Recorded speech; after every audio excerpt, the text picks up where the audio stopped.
Hello world, selamat kembali ke siri Microbit. Saya Alina dan hari ini kita nak habiskan projek kura-kura kita. Di video lepas, kita telah gunakan pemboleh ubah untuk mengira bilangan goncangan. Kali ini, kita nak tambah servo motor untuk keluarkan kepala kura-kura apabila Microbit digoncang. Sediakan semua bahan-bahan projek seperti video yang lepas, cuma kita tambah wayar penyambung, micro servo motor 3 volt, 3 klip wayar, bekalan kuasa atau bateri. Potong botol air plastik untuk jadikan cengkerang kura-kura. Pastikan lubang untuk Microbit boleh dipaparkan dan kepala kura-kura boleh keluar. Potong kepala kura-kura. Pasangkan lengan pada servo motor.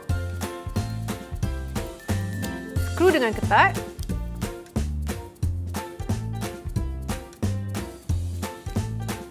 Dan gamkan lengan tersebut kepada kepala kura-kura tadi.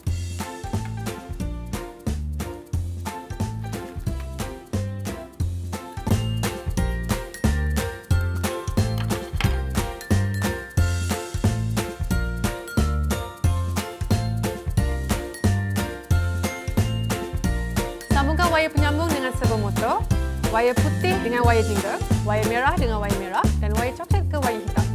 Klipkan wayar berwarna putih pada pin kosong.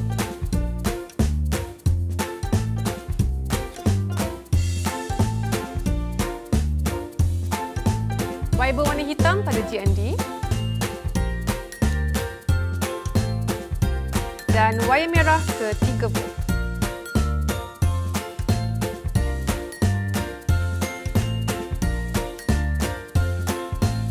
Untuk video kali ini, kita akan cuba program Microbit untuk mengeluarkan kepala kura-kura apabila Microbit telah digoncang sekurang-kurangnya 5 kali.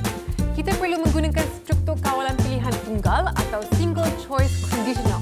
Kita boleh menggunakan blok kumpulan logik untuk melaksanakan struktur kawalan pilihan tunggal. Kita gunakan blok if then. Jika syarat dipenuhi, blok yang terkandung dalam blok pilihan akan dilaksanakan. Syarat boleh ditetapkan dengan menggunakan blok perbandingan. Jika perbandingan adalah benar, blok ini akan menjalankan blok-blok atau cara di bawahnya. Untuk projek ini, kita tetapkan kiraan lebih besar atau sama dengan 5.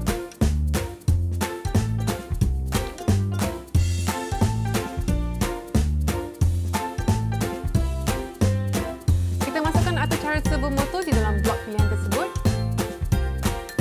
Set servo P0, angle to 90 darjah. Tambah blok pause untuk 500 milisaat.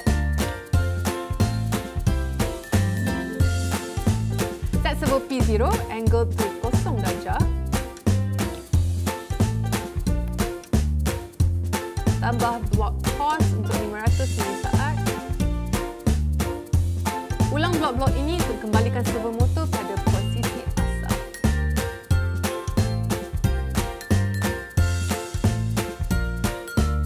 Sambungkan Microbit pada komputer dengan menggunakan wayar USB. Tekan download pada perisian dan savekan fail atau cara ke dalam Microbit. Keluarkan wayar USB daripada Microbit. Sambung bekalan kuasa atau bateri kepada Microbit. On bekalan kuasa dan perhatikan apa yang berlaku apabila Microbit digoncang.